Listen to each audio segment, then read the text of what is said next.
Hi guys, welcome back to my channel and welcome to a bit of a difficult video. Today we're gonna talk about how my beauty budget went last year, how much I spent, how much I finished, and how much of items I sold or YouTube or affiliate links that I got, and my plans for this year. So I'm saying it is difficult because I had made a little bit of a list of rules to stick to for my beauty budget for 2021, and I went back to look at them. It kind of failed at all of them. It's great. I don't know, it didn't work out for me at all. I just couldn't stick to them, apparently. And I must say that I didn't really actually look back at them and use them properly as a way of not spending or not buying things. But let's look at the positives. I did not buy a primer.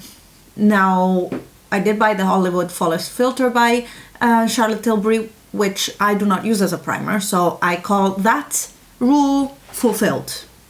And I was also not supposed to buy tinted moisturizers or foundations, but I actually did. I bought the Laura Mercier ones this year. No concealers. I did buy 2 concealers this year. No powder. I did very, very well on this one until this month, 2 weeks ago, when I bought the Makeup Forever Velvet Matte Powder, what is called Matte Velvet Skin Powder. I found it on Vinted, new, untouched, for 10 euros, I think. And I had it on my wish list for forever. So I also bought a powder this year. I had a no brow product rule. I bought the ColourPop brow products and ended up decluttering one of them. No highlighters. I went on a bit of a rampage of buying liquid highlighters towards the end of the year. I could only buy 1 bronzer, and I think I bought 3 or 4. Yeah. And then the other rules were no hair products, and I think I ended up buying quite a few anyways, styling products, because I was not happy. I am not happy with what I'm using. I was okay to buy new products in a category if I didn't have any, and that I did much better in skincare, for example, or I didn't buy any body care this past year, I think. There was also a rule that it was okay to buy products if there were no other backups in that category. But I don't think, honestly, that there is any category in my beauty routine where I do not have any products. The only exception would be nail polish top coats, and that I bought as I needed them. So that is the only one that went okay, I guess. And I wanted to monitor my expenses. I didn't have a real budget in 2021. And I wanted to monitor the number of products I used up per category. And I did that in my big empties, end of the year empties recap that you can watch on my channel, and I would also send you back to see my inventory because there are no categories in which I don't have products. So a small parenthesis was I started a project 10 uses for my eyeshadow palettes. I wanted to use every eyeshadow palette in my collection 10 times, each eyeshadow palette 10 times, and I started it.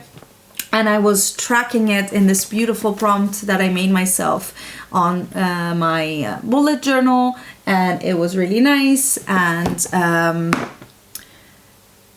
then I had a baby, and I didn't follow up on it, and I didn't keep count, so that didn't work out for me. I really liked the idea of the project, and yeah, now I'm doing something similar with the 22 in meno, with the 22 in meno project that I discussed in my last Get Ready With Me. This is where I am having 10 products that I need to track how many uses I have of them. Let's see.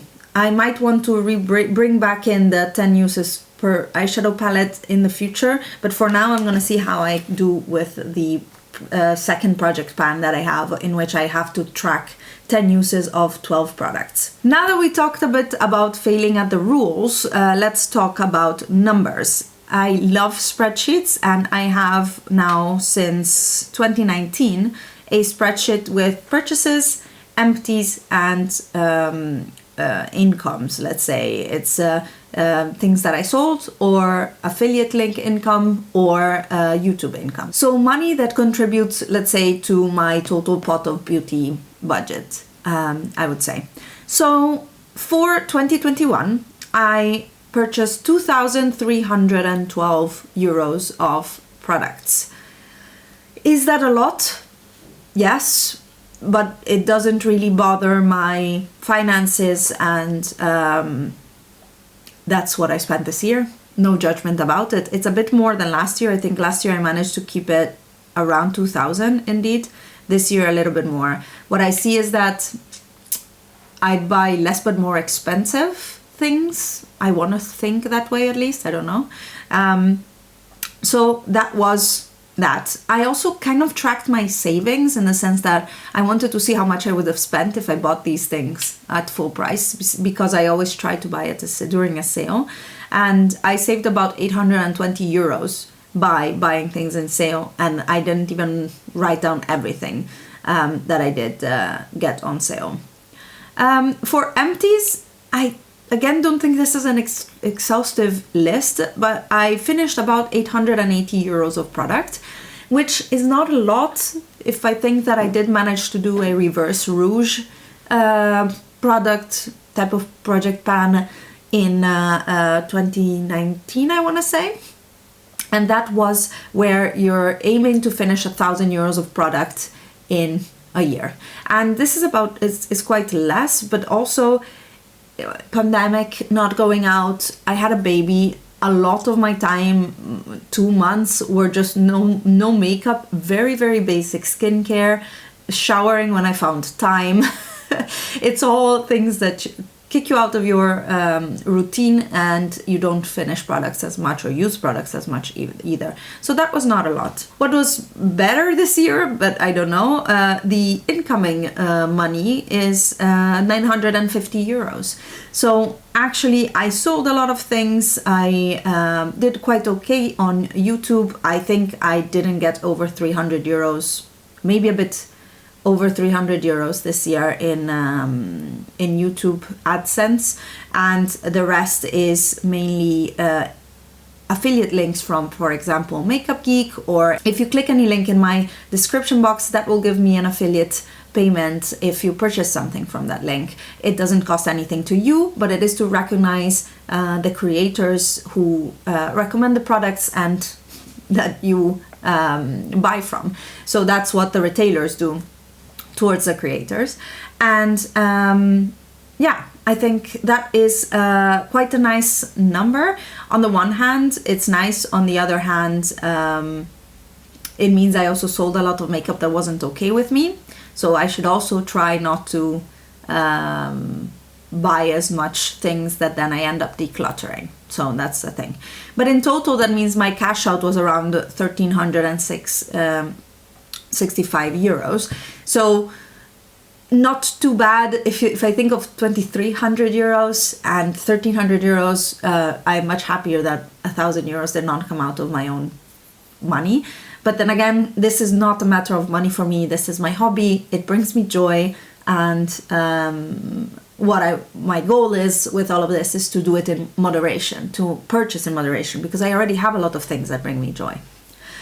That brings me to 2022. For 2022, I again don't want to set myself a money budget because it's not a problem for me right now, but I wrote down a little bit of, again, not rules, more of a things that I should remember before I purchase anything, that I would like to remember before I purchase anything. I mentioned some of them during my beauty inventory, but I'll repeat them here as well. I have, again, no primer because I don't use primer and I have plenty of them to finish, so no primer, but it should also be the one that is the easiest for me to maintain.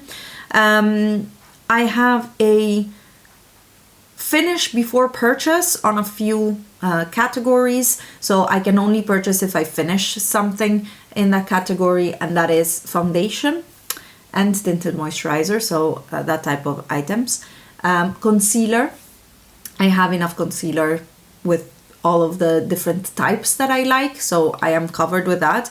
Powder as well, I want to finish a powder before I purchase another one, and the Nabla one has a hole, so it might happen this year. Doesn't mean necessarily that if I finish one I need to buy another, but if I find that I need another powder because I finished one that is the only, for example, translucent setting powder, and I'm left with only powder foundations, then, you know, I might want to actually purchase one. I have a no bronzer and no highlighter rule, idea, thought, because I have enough. Something else that I will only purchase if I finish is brow products, because I have brow gels and bright brow colors enough for easily the year. But I would like to keep in mind that maybe I want to purchase the Dip Brow Pomade again from ABH, because the one I have is 5 or 6 years old by now, and I got a lot of use of it, and I just think I should be able to purchase it if I want to. However, I have a few items that I'm working on for my project pan, and this might bridge me enough to get to summer, and in summer I don't use dip brows because they take a bit more time, and I'm all about the super quick makeup to get outside and enjoy the weather. So I might postpone that purchase until later, towards the end of the year next year. And I have a wishful no ColourPop palettes, because every time I buy one I get disappointed in the quality and the shimmers. They're just not it for me. So I should really try not to buy eyeshadow palettes from ColourPop, and in general as little as possible from ColourPop. What I do enjoy, and I have on today actually, is their Super Shock Cheeks, for example. They're, I want to say, one of my favorite products from them. And yeah, so those are maybe things that I purchased during the year, but I want to make a conscious effort not to buy eyeshadow palettes from them. I should not buy any more makeup brushes, and I leave a little open in there if I feel like buying more rephr brushes. They're expensive, but you guys, oh my god, they're so much better than anything I've ever tried. Like, the Zoeva ones are nice. Mine are 10 years old, so I might need to actually just retire them, but how soft the rephr brushes are, and amazing, amazing. I love the shapes as well that I got in the Black Friday sale, so I leave myself some opening there for that. And I would like to have less than 1,000 makeup items. My inventory was quite high, and I want to be under 1,000 makeup items. That might already happen sooner than later, because I'm gonna do a single eyeshadow declutter, but still, I think that is a good goal to have. And regarding my empties, last year I did recaps, monthly recaps with my favorites, my empties, some updates on items that I tried during the month, but I think I'm gonna move the empties out of those and pile them up in like quarterly empties, so that we have them a few videos, 4 videos during the year. But I do want to track how many of each category that I finish, and I might do it in the same inventory file that I now keep for my numbers. And I want to just keep track of how much I finish through the year per category. It again helps me understand if I need to purchase a backup of a shower gel because I finish it in a month, or I like liter-sized shower gel bottles that last me a year or more, like the one I have now. Anyways, so that type of things. And I think that is a little bit it for my 2022 beauty resolutions. I don't know if they're resolutions, they're not. They're like a little bit of a guide to keep down my, or make my, a bit of a guide to make myself a bit more mindful of my makeup purchases. I want to be more conscious, and it's like a diet. You can crash diet, or you can learn to make a lifestyle change. And I crash dieted in 2019, 2020, and I am learning to change my lifestyle in the process, and I'm at a point in which I'm fed up with dieting. Also physically, by the way, I'm fed up with dieting, but that's a different matter. It's moment for lifestyle changes, and that are made with small but very motivated and convinced steps. And I hope these rules that I have from last year will help guide me. I'll write them down again with the 2022 on top. I will keep them in mind when there's things that come up that I want to purchase. And yeah, I think that's about it, you guys. What are your plans for 2022? Are you going to do a beauty budget? Are you doing a low buy or a no buy? I'm curious to hear. I think we're all in different moments of the journey, and it has also very valid points to have like a few months of a low buy or a no buy to just rein it in a little bit. So yeah, let me know in the comments down below. And I hope you had a great beginning of the new year and that we will hang out the whole of 2022 together with videos and talking about beauty things. Thank you again for watching. Give this video a thumbs up if you liked it, and subscribe to my channel if you're not already. And I'll see you in my next video. Bye guys.